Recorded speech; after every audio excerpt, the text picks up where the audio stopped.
All righty. Since it's still 9 o'clock, we're going to go ahead and get started. Good morning. Good morning to our TV audience. It's Tuesday, September 26, 2023. This is our St. Lucie County School Board workshop. Let's please stand for the pledges of allegiance and then the Kids at Hope pledge. I pledge allegiance to the flag of the United States of America and to the republic for which it stands, one nation, under God, indivisible, with liberty and justice for all.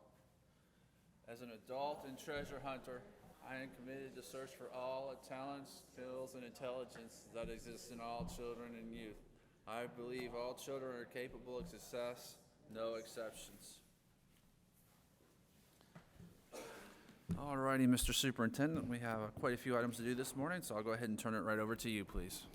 All right, good morning. Hope everybody had a nice long weekend. I wanted to say a couple of thank yous. First of all, to Dr. Mills and Kenny Mills and the Save Our Children Association. They had a great event on Saturday morning. We had a number of school district employees there, but just it was Fathers Honoring Fathers, and I was honored to be there. I will say I got a little choked up. My kids were there, and I'm terribly sorry. I was not prepared for that. But anyway, just wanted to thank Dr. Mills for all that you do in our community, and your husband Kenny, and also your daughter Shanique and her husband Anthony. I was truly honored to be there. I did not know that we had another guest there that came in, and that was Mrs. Richardson, until after the event. So I'm terribly sorry, Mrs. Richardson, that I did not say hello. I went looking for you after it was finished, and I think you had already left. So anyway, I wanted to thank you, Mrs. Richardson, for being there as well. And I want to thank you also, Ms. Richardson, for being there. And I was so caught up in my zone that I did not acknowledge you. Please forgive me for that. No, and thank you so much for coming. That's okay. And Dr. Prince, I just wanted to say this was about you. It was about honoring fathers. So. Yes, absolutely. And I also wanted to say I got to hear once again Dr. Mills sing, which is always a blessing, a secret hidden talent. So anyway, thank you, Dr. Mills, for that. Also wanted to acknowledge Big Apple Pizza on Wednesday nights on the Bayshore location and also in Fort Pierce. The owner, Scott Van Duzer, has been doing a Read to Succeed program at the school, at the Big Apples, and on Wednesday night we've been promoting that on our Facebook and our social media. I know Mr. Van Duzer has been pushing that out on his social media as well, but it's basically kids going in, and they can get free books, which is awesome. And not only that, when they read the books, they return and they have to complete a little form. It shows that they read some details about the books, and they get a free slice of pizza and a free soda. And 50% of the proceeds that are raised on those Wednesday nights go back to our schools. Scott's a great partner, and I just wanted to acknowledge that because we got another one coming up, another couple of them coming up tomorrow night. And I was there for the first ones last week, and I want to thank Scott.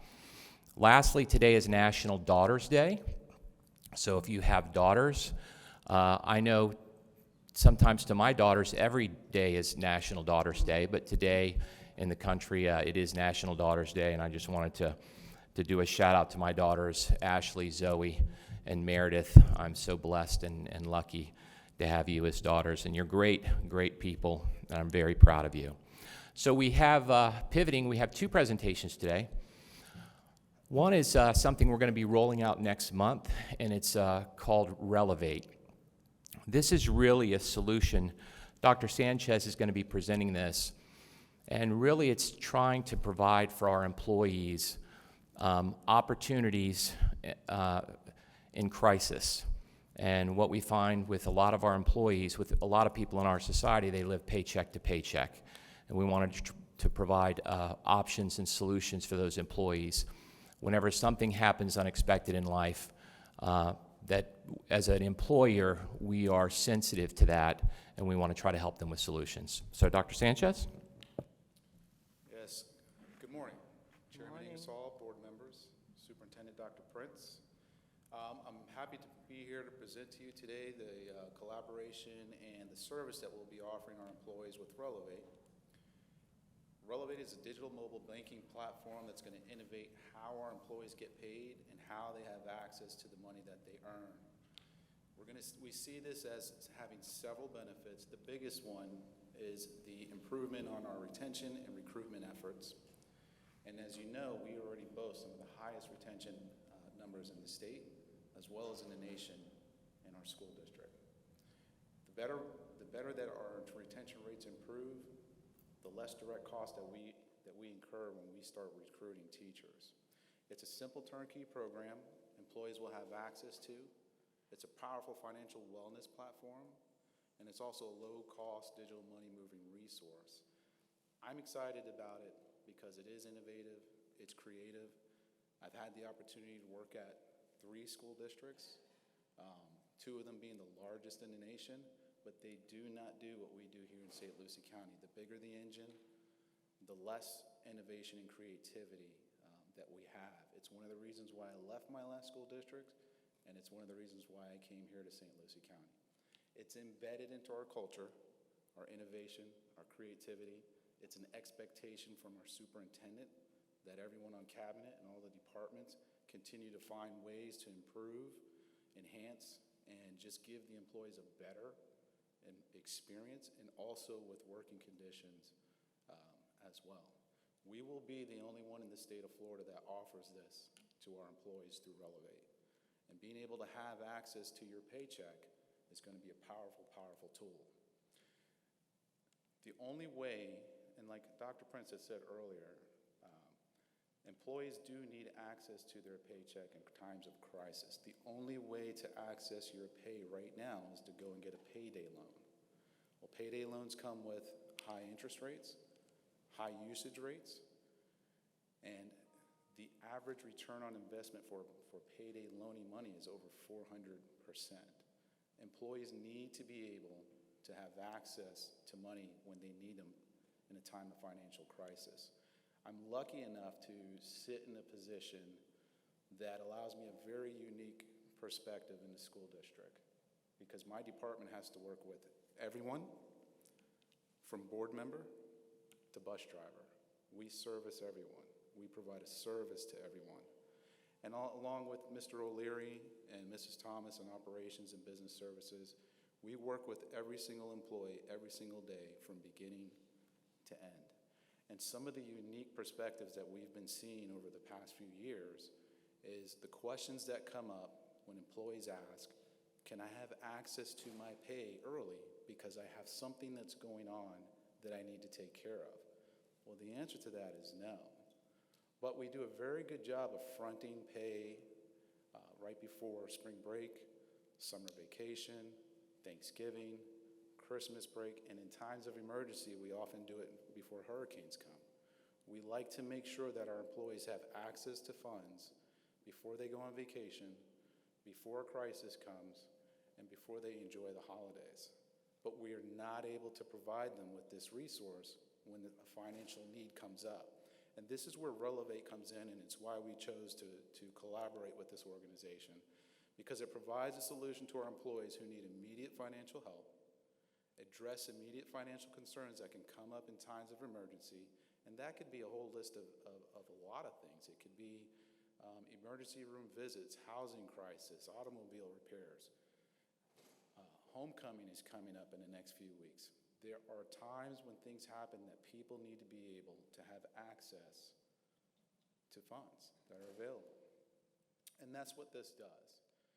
If someone is going through a crisis or needs something, they have access to a mobile app. It's already integrated into our payroll system, so we already know how much money is available for them.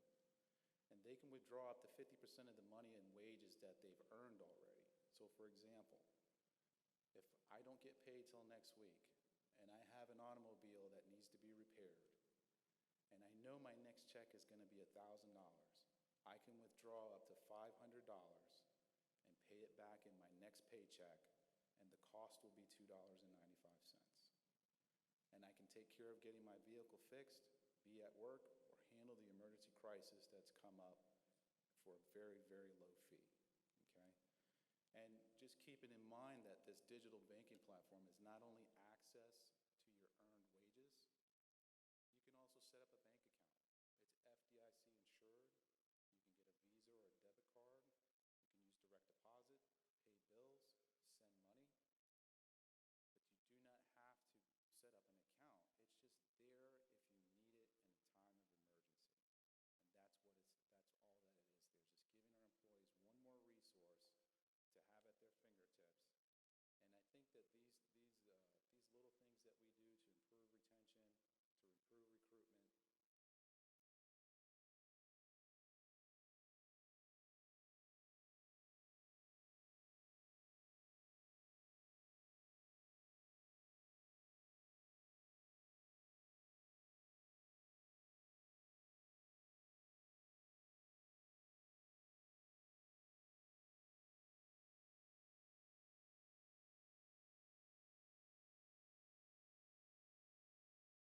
Board members, do you have any questions? Yes, with this, how often can a person use this and need it if they have need?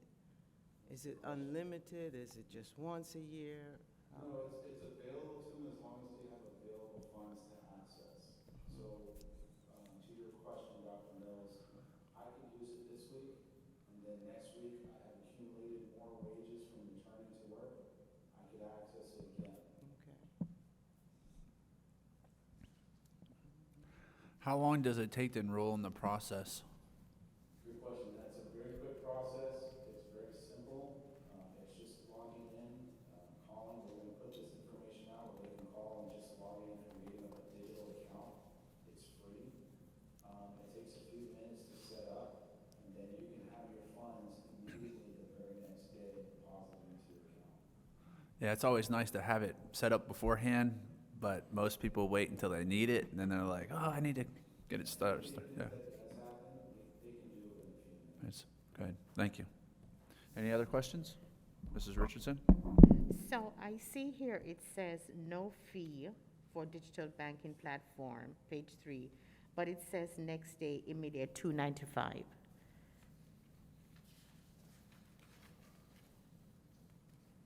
There's no fee to set it up, but there is a charge to access it. Yeah, there is the mobile, all of the features that we go through, and let me go through them for you. So setting up, having a digital account, there's no fee to it. There's no subscription cost. If I want to set up an account, I can set up an account for free. There's no fee for having a Visa or debit card.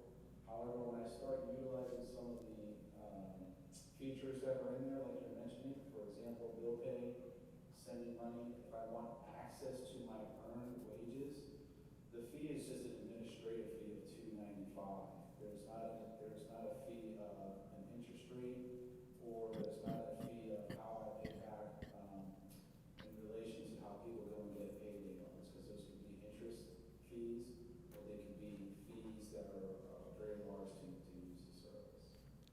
So let's say the paycheck is $2,000 per month. I can take up to $1,000, half of what I earn. Is this a gross or the net?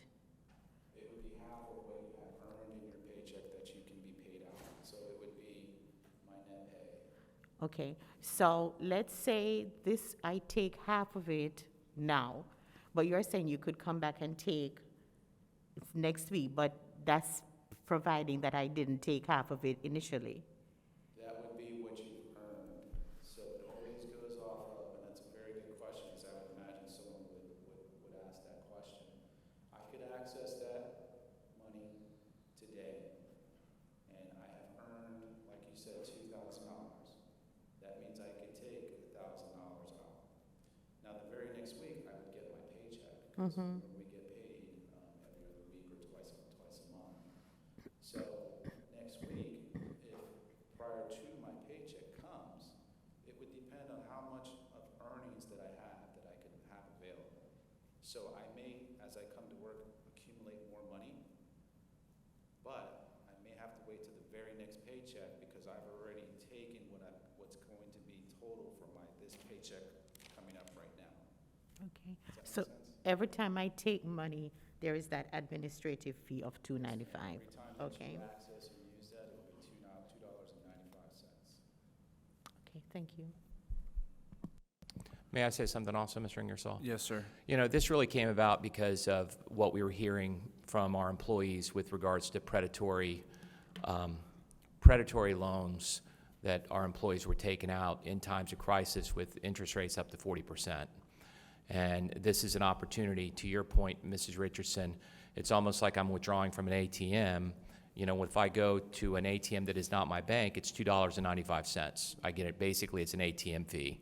But we do think this is a great solution that provides a service to our employees in times of crisis or in times of need. I'd also like to say that we are the first district in the state of Florida to access this and to use this, because we want to be leaders when it comes to what we provide to our employees. And this was heavily researched. It's mainly on the West Coast. that some of the districts are using this service, but we heard about it, we investigated it, and it's a win-win for everybody involved. And I believe, what is it, the rollout is going to be October 2nd? Yes, sir. Okay. And then we'll be communicating that to our employees about how, if they want to be eligible, what they need to do to sign up.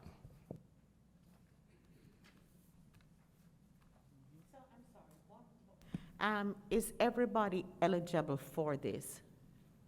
Yeah, yes, yes. Every employee is eligible? Every Okay. employee will be eligible to use the platform. Even subs? Well, the subs, we do not consider. Okay, just want to make sure, yeah, yeah. So it would be every full employee that works at the district. I'm good. Let's go ahead and move. Thank you, Dr. Sanchez. That was excellent. Okay, thanks, Dr. Sanchez. All right, next we're going to bring up Kim Albritton to talk about our procurement process, and this is restricted to really large projects. As you know, we have a new K-8 that we're going to be putting out to bid in the coming months, and with that, we had 2 high schools that went through the procurement process, the Triple D Tradition High School and also the Fort Pierce Westwood Rebuild. Now, the former superintendent was here for the awarding of the Triple D Tradition, and then we went through the process again for the Fort Pierce Westwood. When that was awarded, there were a lot of questions, and it was about a year ago today that we kind of went through this, and we had some folks show up at the board meeting, and we had some folks speak individually to board members. I met with various community groups and stakeholders, and the bottom line is, you know, we followed our process, we followed our procurement process, and we had ethics and credibility in that process. However, with that being said, as I began to unpack the process, I recognized basically that we needed to make some adjustments and changes to that process to make sure that our process is equitable and that it's fair. And what we're going to do today is Kim, who's over our procurement process, Kim and I in our facilities and also our procurement team have met a whole lot of times to kind of really revisit our process and make some recommendations today. So what she's going to do is she's going to walk you through what our process was. And when I say our process was, we're talking about the process for the 2 high schools. And then she's also going to walk you through, based on feedback from board members, based on feedback from our stakeholders and our community, what my recommendations are moving forward before this goes out to bid. And once again, this is not something we're voting on. It's simply something that I want, you know, I'm interested to hear what your thoughts are once she presents that. So with that being said, I'm going to turn it over to Ms. Albritton. Hold on a second, Mr. Superintendent. Ms. Albritton. Before we start, let's just go ahead and hold our questions and just write them down, because I think a lot of questions will be answered through the presentation. So if you have any questions, just write them down on the sheet or on the slide, and then we'll go back to them. Thank you. Thank you. And this is our only other presentation today. So Kim's going to go nice and leisurely, and want to make sure that board members have adequate, you know, Good, so we time. got 2 hours here. Exactly. We got plenty of time. Okay, good morning, everybody. This morning, we're going to talk about the construction procurement process. The procurement process is governed by multiple governing bodies, and we're going to, there's 2 now. Yeah, let's move it a little closer. Thanks, Lydia.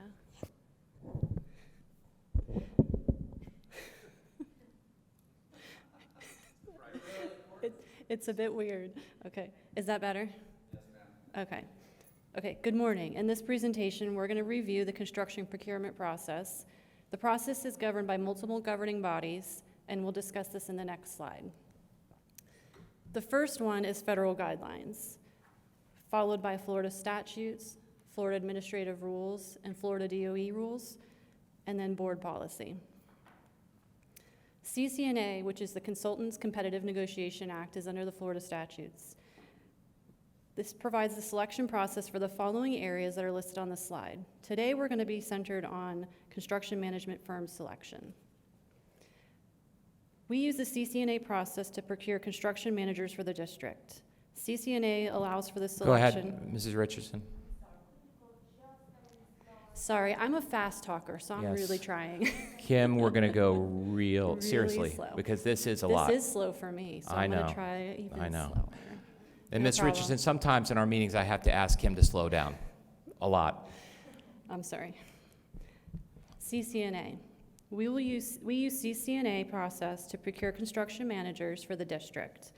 CCNA allows for the selection of the most qualified firm based on knowledge, skill, technical competence, past performance, time and budget constraints, recent, current, and projected workload, location, volume of previously awarded work, so long as the distribution does not violate the principal's selection of the most highly qualified firms. And if a firm is a certified minority business, price only becomes a factor once a qualified firm is selected. On this slide, Go back to that, Kim, because I want to make a couple of important points here. Certain. Okay? So all of these things have to be in the process, okay? But what I want you to also understand is when we get into the actual how points are accrued, that these aren't necessarily separate line items for points. As long as it's a consideration, you may have 2 or 3 of these bullet points wrapped into one criteria or one, bulk consideration process. And as she goes through, she's going to point that out. But that's important to understand with where I'm going with this. There are certain things here listed that I want to have separate criteria, like they're going to be separately scored, okay? So that's really important, and I'll point that out later in her presentation with my recommendations. Sorry, Kim. nope, that was a great point. So on this slide, I want to walk you through the steps involved to comply with the CCNA statute, which again is under Florida statutes. Once we advertise and we issue the request for qualifications, the cone of silence starts. We host a pre-bid meeting where we invite all of the interested parties and have an open forum to discuss the project and allow vendors to ask questions. Once the proposal deadline arrives, all submitted proposals are reviewed and ranked individually by committee members. The committee may only discuss the proposals in an open meeting under Sunshine Law. During the evaluation meeting, the committee will host discussions and find out how the firms were scored. Then the committee decides on the short list and if they would like to move directly to recommendation of award or host interviews. If they elect to interview, the committee must select at least 3 firms to interview. Firms are notified of the interview date and time, and once all interviews are completed, the committee meets again to finalize their scores, which are also scored independently. The top-ranked firms will then be recommended. The top-ranked firm, will then be recommended for award, and we will begin contract negotiations. Once negotiations are completed, purchasing brings the recommendation and contract to the board for approval. The cone of silence again begins once the solicitation is posted and until the board acts on the written recommendation from the purchasing department. Vendors are not allowed to contact anyone except the purchasing department employee listed in the solicitation. Vendors may be disqualified if they violate the cone of silence or lobbying rules.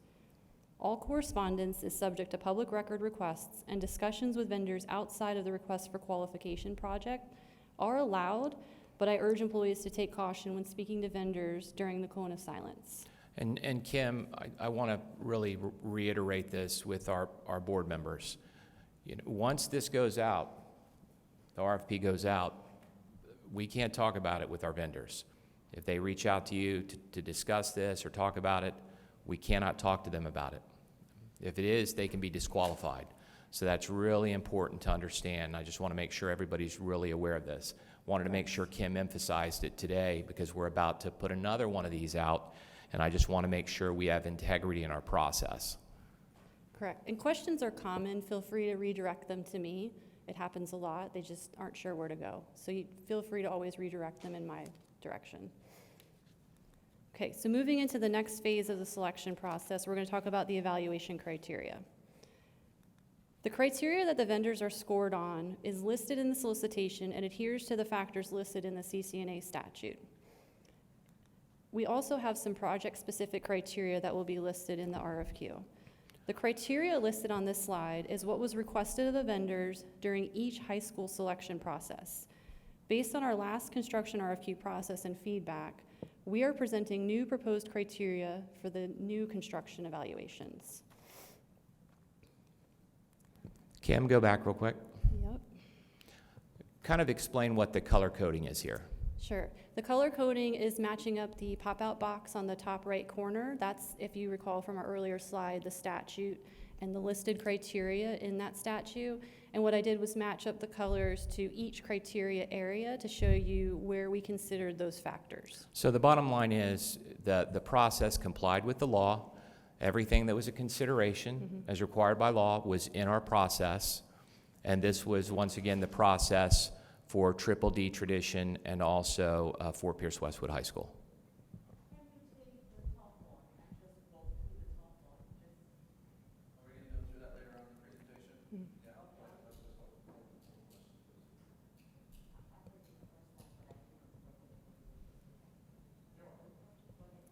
Thank you. Okay, so proposed criteria. On this slide, we're going to show the adjustments we are recommending to the evaluation criteria. Listed are the previously used selection criteria, so what we are proposing is to separate the small minority women-owned business utilization, as well as any experience with SLPS, the previous work category, from the project team score to their own score to emphasize the importance of this selection criteria.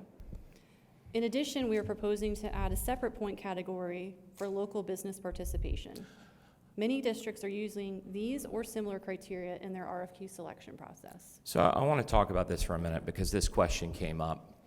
And I'd like to orient you to the box literally. Is there one more? There Sorry. we go. The red box. So this is going to be the proposed new criteria, and she is going to walk you through everything, but something came up that I wanted everybody to understand. In our last job, it came up that volume of work had been removed from the process. Volume of work was not removed. It was wrapped into the project team. It used to have its own line item. The line item was worth 5 points, okay? Volume of work was worth 5 points in the process. As you can see in the total, that's not really a lot. Well, volume of work, the reason that was pushed into project team was really the decision of the former superintendent in conjunction with facilities and also procurement. We have 4 firms on our continuing services contract. Basically, 4 firms do all the work in the district. You just saw, I think it was it Wharton Smith that just did the gas? So we have 4 firms that do all the work, and they're on a continuing rotation in our district. The former superintendent, after I discussed this with him, he felt at the time that volume of work, he didn't want the companies that do, the local companies that do all the work in our district to be penalized and not have an opportunity to get these large bids. Now, I will tell you, after I looked at it, if volume of work, the way it was still in our process, it wouldn't have made a difference in the outcome. The same company would have gotten both high schools, which led me also that I've got to relook at the whole process. Our whole process needs to be kind of reviewed so that we give separate point totals to some other things and consider some other things with regards to how we award our projects to make sure that our awarding process is fair and equitable. Okay, it's really important. So Kim is going to be walking through some of our proposed changes because I do believe this levels the playing field for the folks, especially our local folks that are trying to get these opportunities. Okay? Keep going, Kim. Okay, thank you. For volume of previously awarded work, we would award points based on the volume of work in the preceding 36 months or 3 years. The proposed criteria would provide the scale shown on the slide and award points based on the dollar volume of work or lack thereof. So the firm that has $10 million gets 80% of the total points. That's how that would work. So if there's a team that submits, it would be on both of their volume of work with the district. The second proposed criterion is local participation. This criteria allows businesses to submit their local business tax receipts in their responses for the past 5 consecutive years. We would honor St. Lucie, Martin, Indian River, and Okeechobee counties for the points. We would award only partial points for teams or joint ventures where all vendors do not meet the listed criteria. Our third proposed criteria is minority business enterprise certification. This criterion would award points to firms who are certified by the Office of Supplier Diversity with the state of Florida in the following areas: veteran, women, and/or minority-owned businesses. Firms that submit with other firms that may not meet this criteria will be awarded partial points based on profit percentages allocated to the minority business enterprise firms. So go back Yep. a slide, because I really want to hit this heavy. Volume of work. So once again, prior to the 2 high schools, a volume of work was worth 5 points, okay? Now, if we would have added that back in and changed nothing else, outcomes would not have changed for those 2 high schools. We really had to take a look at our whole process, and that's not just volume of work, it's other factors as well, even the interview process that we're going to get to in just a minute, because the interview process was 50% of the decision-making. And also, some of the feedback I got is some of these large firms that come in from the outside have a lot more resources, have the ability to come in and kind of dazzle you, okay, with technology. And I wanted to make sure that we're even taking that into consideration as well. So volume of work, we wanted to change that value from 5 points to 10 points. Move to the next one, Kim. By the way, I have spent a lot of time on this. Also, we wanted to make sure, too, from our community members, we wanted to make sure that we were focusing on minority-owned. And minority-owned isn't just minority-owned. African American, Asian American, Hispanic American, Native American, it's also veterans. It's also female-owned construction firms. So we wanted to make sure that we are providing everybody with a fair opportunity to secure these large jobs. The last thing I think we're going to get to is the interview, Yes. okay, which is really important. Keep going. So interviews play a significant role in the selection of firms for large projects such as our new schools. The interviews allow the firms to expand upon their plan for the schools, allow the committee to ask questions, and introduce the committee to the project team. In addition to the changes to our written criteria, we are proposing changing the number of points awarded during the interview process. We are proposing to reduce the weight given to the interview portion of the selection from 100 total points to 70 total points. Did you want to add anything, John? No, I think the important thing here, and I'm sorry to kind of take this over, and like I said to the board, here's my goal in this, and really an oversimplification of the message to the board members. I never want to put you in an uncomfortable position. I never want to put board members in an uncomfortable position. And I felt like it's my responsibility. I put the board in an uncomfortable position last year. I do not want to be back here again. I do not want to be back here again and answering to you, because I do answer to you. So, you know, I've spent a lot of time trying to go through this process to make sure that when we go through it again, it's fair and everybody gets a fair shot.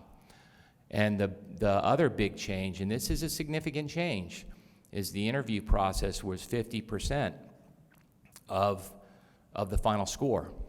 And, you know, the only way I felt that it could, to increase the fairness, was to decrease the percentage of that, because all of these things in conjunction make a difference. Because you could check every box and then get into the interview, and you've got another company that doesn't check any box that blows out the interview, and then they can be awarded the project. So we wanted to make sure that it's fair on both sides. Keep going. So to recap, in our RFQ process, we're discussing the criteria involved in the selection process, and we're presenting 2 options. Option A is leave it as is, as presented on this slide. This is what we used in the 2 high schools. Option B are the proposed changes that we've just highlighted throughout the presentation. And Kim, go back to that last one real quick. I just want to sit on this for just a moment because, you know, our options, and we've still got, when are we planning, Terrence, Mr. O'Leary, the timeline of maybe pushing this out? A few months? Yeah, 2 months. Yeah. So we've got a few months. Like first of all, we're not making any decisions today. You're just giving I'm giving you my recommendations, and then if you want to wrap back around, if you don't think of a question today, we've got time. We've got time for this. And also, we don't have a board member here today, and I want to make sure I get feedback from everybody. And I'll probably wrap back around to this next month, just so that we're all, you know, on the same page and we feel good about it, because I just want to make sure the board feels good before we push this out. And, you know, from my perspective, I feel like we've checked every box. I wanted to be responsive to what you've told me privately. I wanted to make sure that your voice is heard, and I also wanted to make sure that we're making the process fair and equitable for all of the folks, especially our local folks that want to try to secure these. And lastly, I know we're not going to think of all the questions you may have today, but we're always available. You know, we've got a few months. You can always meet with us privately or, you know, meet with me individually, and I'll make sure the people in the room can answer any of your questions if I don't have the answers. So this was what was. Next one, Kim. This is what I'm suggesting. And once again, the 3 big changes are adding point totals for volume of work, local participation, the Florida Certified MBE business, which is basically minority-owned businesses, and also the interview criteria. We're reducing those values so that it's fair and balanced across the board and not heavily weighted in just one particular area. And then to close out, I just wanted to show you the last step in our process is that once the committee does make a recommendation, the purchasing department brings the recommendation to the board, and then the board approves all awards. That's it. And we'll open it to questions. Yes, Dr. Prince, I have a question here on the proposed volume of work. I don't quite understand. It went from 10 points to 5 points? Is that, or explain that to me again. I missed that. You want to explain it again? Well, I'll explain it. So I'm proposing that it's worth 10 points, that it's worth 10. And basically, depending on how much business they do with us, they earn fewer points in that area. So if you're doing over $5 million, or less, I'm sorry, over $50 million, you're not going to get any points. So if you're doing $50 million worth of business in our district for the year, you don't get any points for that. If you're doing less than $5 million, you're going to get 10 points. And that's the rubric that's used to award the number of points for that area. Previously, the volume of work was wrapped into the project. It was in the project team, I believe, right here. The first Yes, one, it was in the team. project team. So it's kind of part of that 25-point total. Prior to this process, it was worth 5 points. It was its separate line item, but it was only worth 5 points. What I'm suggesting to the board is that was really the only thing that changed. And even if, you know, because one of the concerns was volume of work was taken out. Okay, it wasn't really taken out. It was just not its own point total. It wasn't its separate point total. Previously, it was worth 5 points. What I'm saying is if that's the only thing we changed and just added the 5 points back in, the outcome would not have changed. Both high schools would have still gone to the same firm, okay? That's why I had to look at the whole process and recommend multiple changes, because I felt like volume of work wasn't really weighted enough. It was only worth 5 points. It really needs to be maybe worth 10 points. We also have to look at if we have minority business owners. We've got to consider that. Veterans that own businesses, we've got to consider that. In addition to that, we've got to look at local participation. Are they a local company? Have that as a separate line item. Also, we have to look at the interview itself. That was 50% of the whole process. You know, we've got people that do great work in our district, but they might not give the best interview. So we've got to make sure that we're considering those things, and I actually reduced that. Instead of 50%, it's 30% now? Or No, so it'd be 70 points instead of 100. got it. So Okay, so total it's out of been reduced by 170. 30%. Sorry about. Okay, So I we, have another question. go ahead. And thank you for clarifying that. The 5 points that will now be toward firms that have received certificates in the state of Florida for diversity, that was not included in the first one? No. As points? No points was given to that? Not a separate line item. So the bottom line is, by law, we have to make sure that we're hiring firms that you know, are minority-owned. Right. The thing is, it was wrapped into the project team, which was worth 25 points. What I'm saying is, project team is going to still be the same point total, but we're adding and we're adding additional points if you are minority-owned. Okay. If you have local, like it's a separate, it's like bonus that you have these boxes checked. You're getting additional points for it. If you're local, if you're minority, and if you're not doing $50 million worth of business in our district, you're going to get added points, which adds opportunities for you to get this work. Okay, thank you for clarifying that. And I do understand that. However, I think at the beginning of this, we talked about we don't have a lot of minority-owned or small businesses that could do this volume of work in the district. So even if you're adding these things, it's, we still don't have the people or the companies that could even qualify.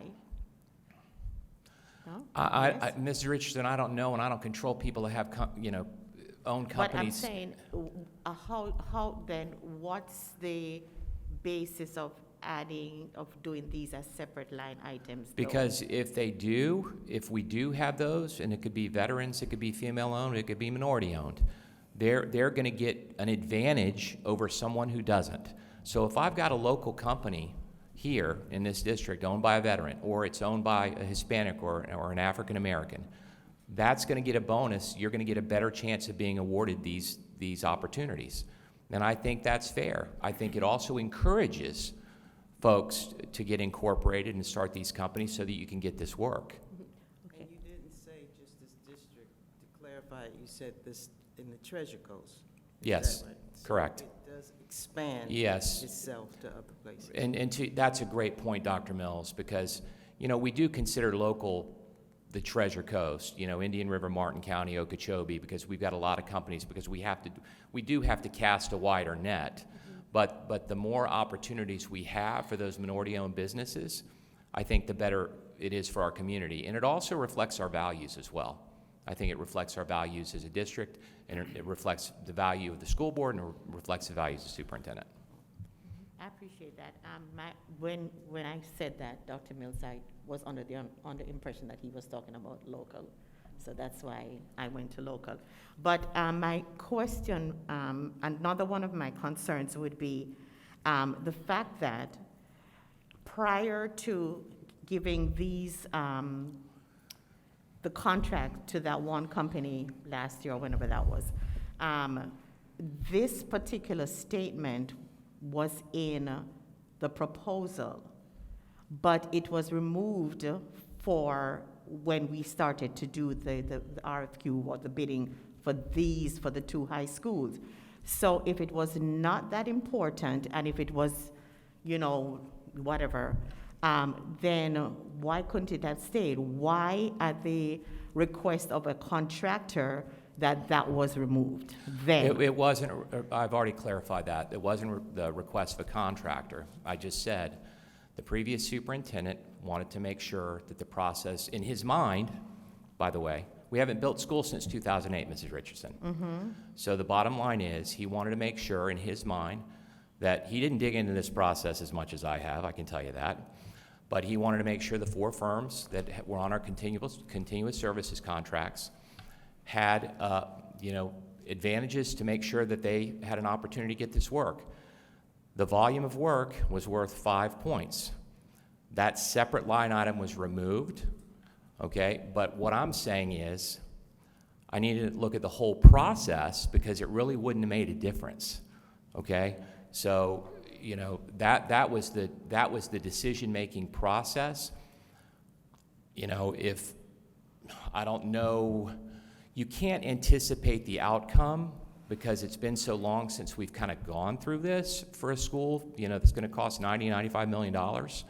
So, I can tell you, when it came up last year, it opened my eyes that I've got to make sure that we look at our whole process because we're at a time of unprecedented growth in our district. We're going to be building more schools in the next probably 5 years, not just this K-8. Hopefully we can't anticipate the needs of the district, but I want to make sure that whatever process we land on, that we all feel good about it. I agree, but I'm going to still say that that was not my interpretation. That was not what I was told. Here we were told, and I'm going to stick to what I know. What I was told is that we listened. It was asked. We listened. We heard. We removed. That's what I was told. So regardless of what is being said right now, we were told, we listened, and we removed. So it was removed, and there was a reason why it was removed. I appreciate your putting it back. I appreciate your, tweaking it, but it was removed. And my question is why at that particular time, which, apparently I'm not, it's whatever. Okay, so let me go to the cone of silence. The cone of silence, you said once the RFQ goes out, there is a cone of silence. We can't talk to the contractors. And that's from the time the RFQ goes out until the time it's approved by the board. Is that correct? I'll let Kim answer that question. It is. You're correct. Okay. So, and that's all that cone of silence mean? You cannot talk to the contractor during that time? You can speak to them. You can't speak to them on that project or any of the details around it. So often we have different projects going on with contractors. We have to have the ability to still speak to them on other topics. It's just that particular topic. Okay. All right. And you said if they select an interview, this is page 7, if they select an interview, I'm not sure, are there times when we don't do interviews, or is every job this size interviewed? That's a great question, actually. So for this size project, there's always an interview. The law does allow us to award directly without an interview, but in this size project, I've personally never not had an interview. On some of our smaller continuing services, you would probably see no interview because there's no work. It's just a continuing contract. But in these types of cases, you always have an interview. Okay, so yeah. It's still there, but they don't usually opt for that. Okay, the cone of silence. All right. So is this? Just give me a minute. Superintendent, is this? You said we are not voting on this? No, we're not voting on this. Oh. I'm taking your input. That's why we're here. Oh, okay. So this is not up for discussion. All right. Restricted to large projects. Follow the project. Something. Oh, I talked about that already. Something was removed. Then I think that's my questions for right now.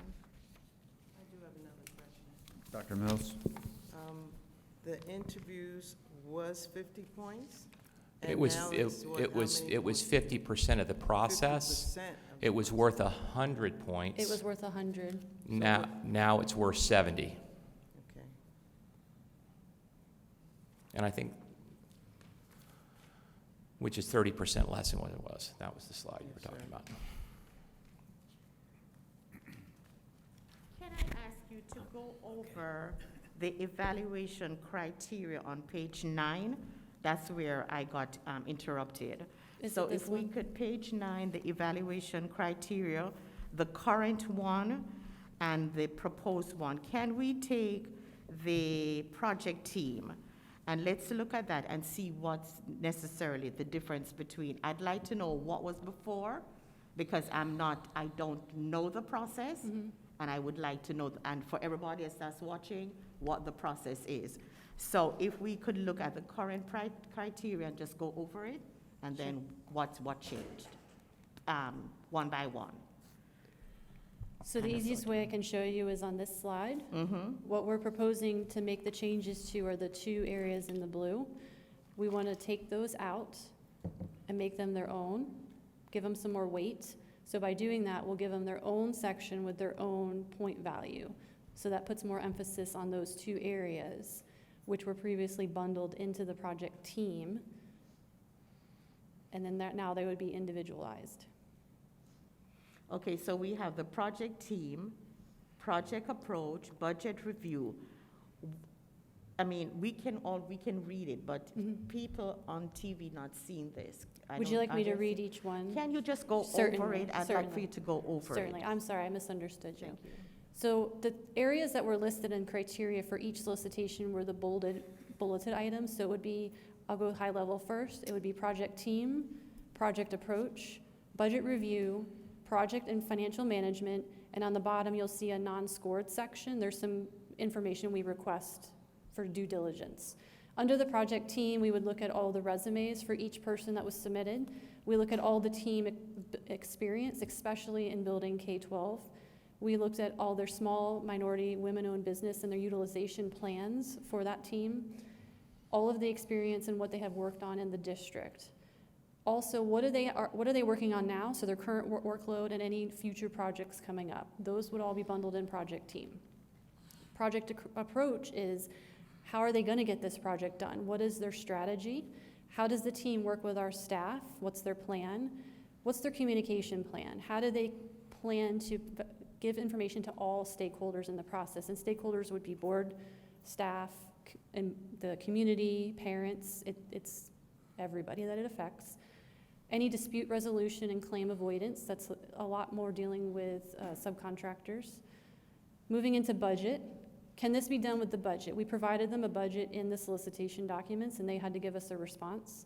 And if not, what are the recommended cost reduction measures they could suggest? How does your team work to stay within budget? What are some current market issues and strategies? Because we all know there's some current market things affecting construction. Project and financial management. So who's our primary contact? Tell us how the subcontractors are held accountable. What's your plan to keep them on track and how do you keep them moving forward? What's your quality control program and our owner direct purchase program? We ask for more details on that from each subcontractor. And then finally, they give us an overall of their executive summary. How is their business structured? Are they working with anybody? Did they partner with anybody? Did they partner with minority business, small businesses? Do they have any financial issues or litigation pending? And then finally, do they have any exceptions? We provide the contract to them and they have to tell us if they agree or disagree with the terms in their response. Thank you. You're welcome.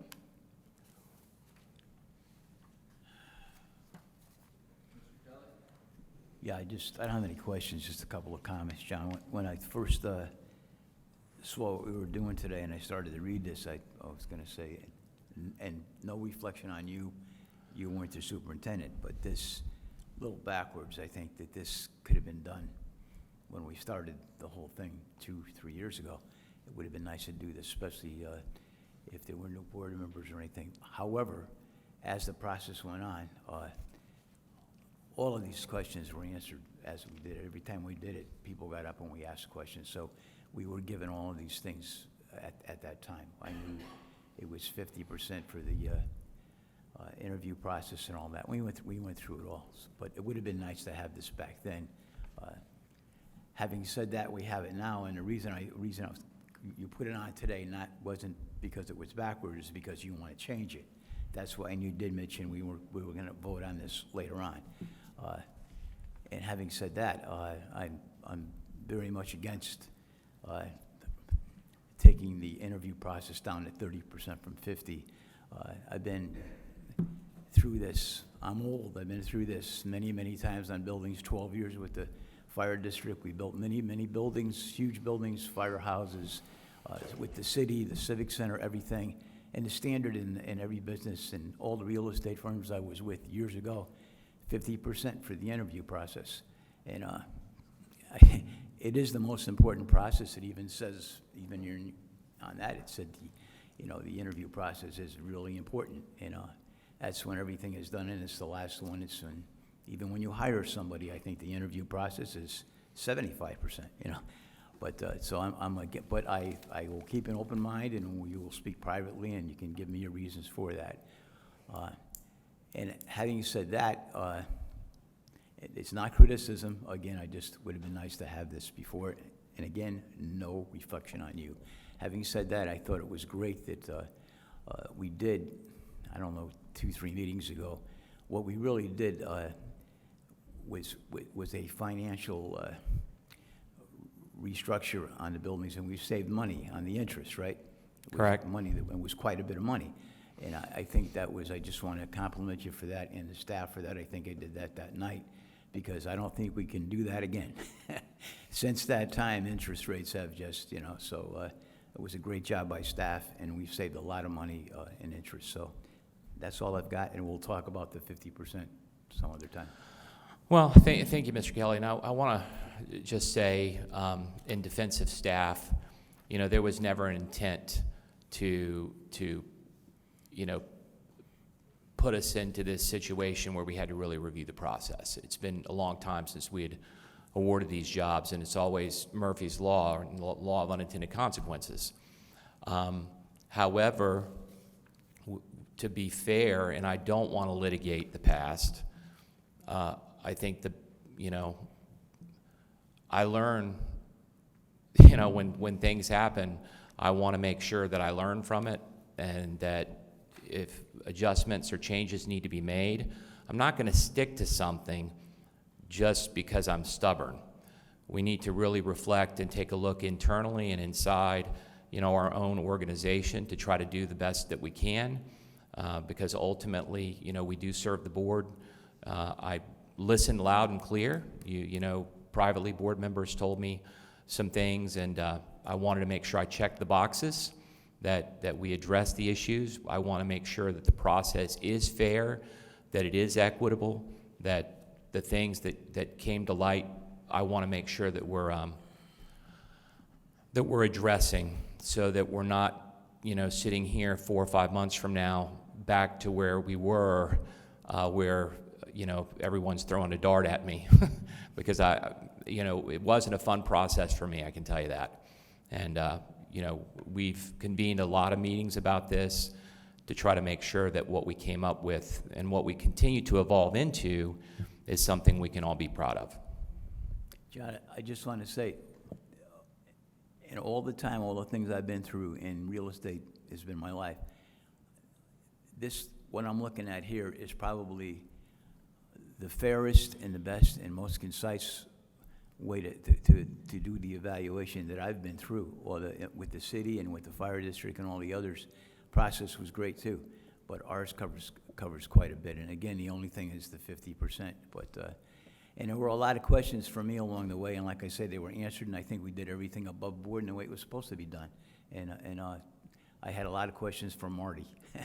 Maybe he wasn't there, but Marty was very experienced in things, and I think when you have questions that you should, and I asked you when I did speak to Marty, I told Mr. Gent that I was talking to him, let him know. So Marty gave me a lot of good answers. But again, I think it's a good evaluation criteria, except for the 50%. So.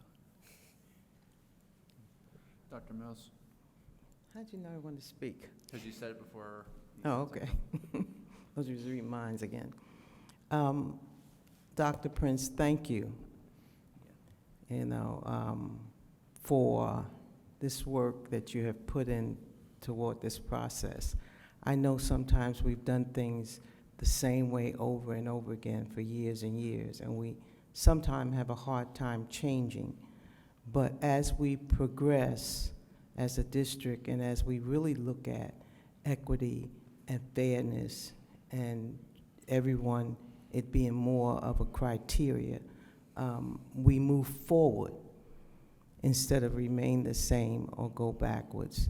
And so I really appreciate the time that you've put into this to help not just us as a board, but our community and everyone to look at and say, well, it's really a fair process. It really has improved in this way or in that way. And so I am thankful for the insight that you have to make this change, and I appreciate it. Thank you, Dr. Prince. I'll go ahead and make my comments. Mr. Richardson, do you have any other questions? I just really wanted to make a comment as well. I wanted to say that in terms of the interview, that, you know, everybody is not a good test taker.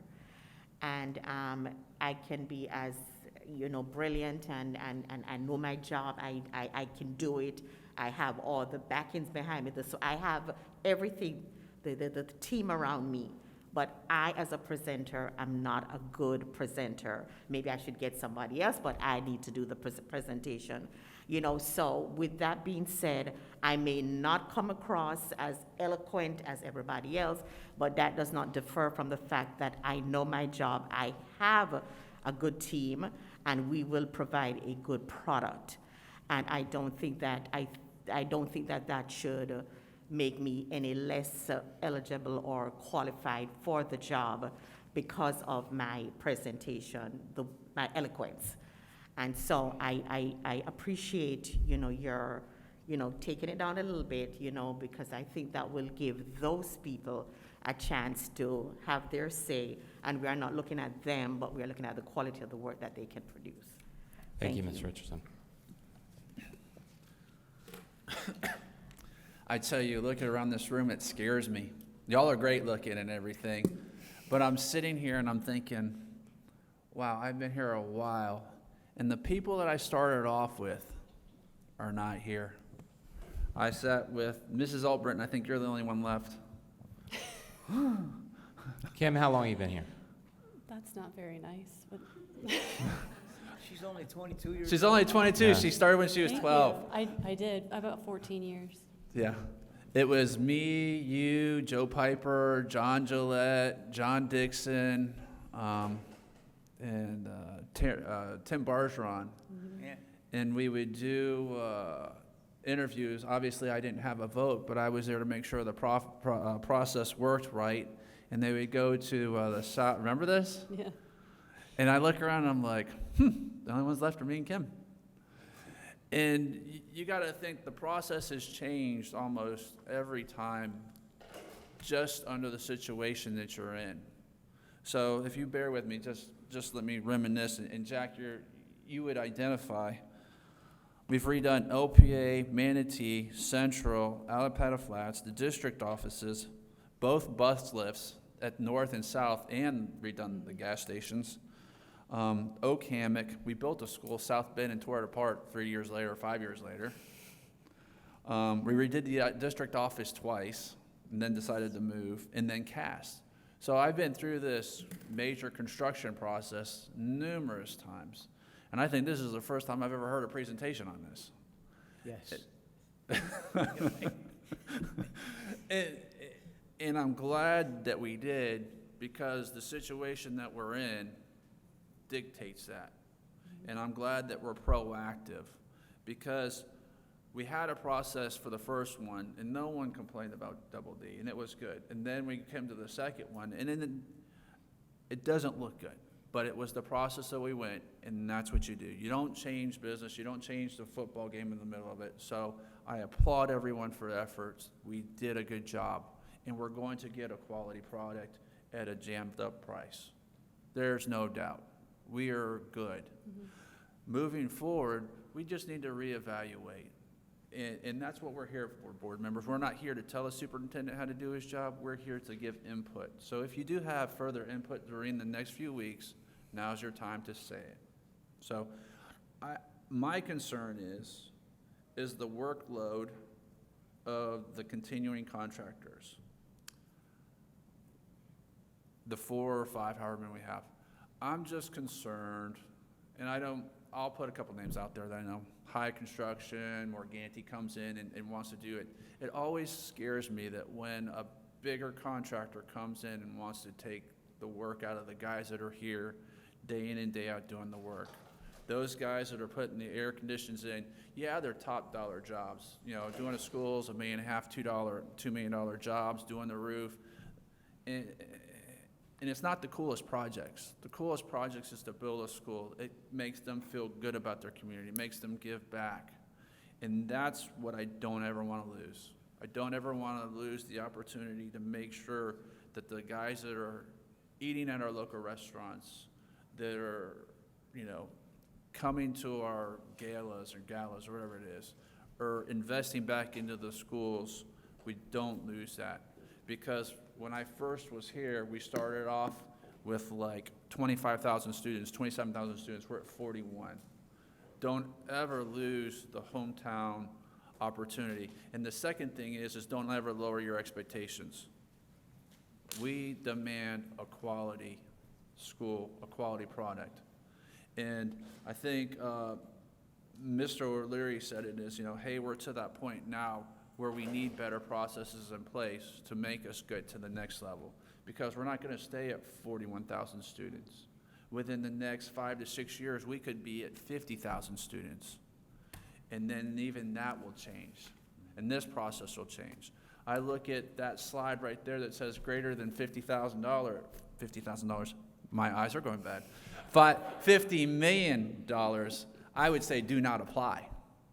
And I could say that now. But if we start building 4 or 5 schools, we don't have enough contractors to put that in place. So you don't want to make this a policy, you want to make this a process. And always evaluate, always evaluate. I've learned in my business and in my life that when I've done something, said something, go back, watch it, think about it. Was that really appropriate or was that inappropriate? Is this really good for the process or is this not good for the process? And that's how we get better, and that's how we go from good to great. So, Superintendent, thank you for taking this time. Ms. Albritton, thank you for your presentation.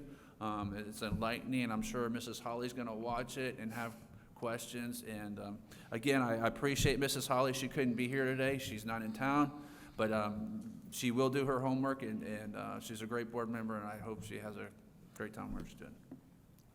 Mr. Superintendent. That's all we got today. All righty. Just one more thing. I echo what you just said, what you both said. Thanks for doing that.